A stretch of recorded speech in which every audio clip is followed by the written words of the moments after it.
The amount of and you in person. Put your face for down. Put your face for down.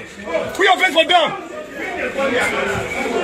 Oh, are you a musician? Hey, you will tattoo. Huh? This man, go join that one for this guy macaroni. Go join them there. What put you into this mess now? Which mess? They know what they are doing now. Go watch your go watch your buy. Come and sit down here.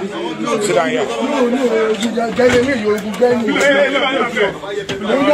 here.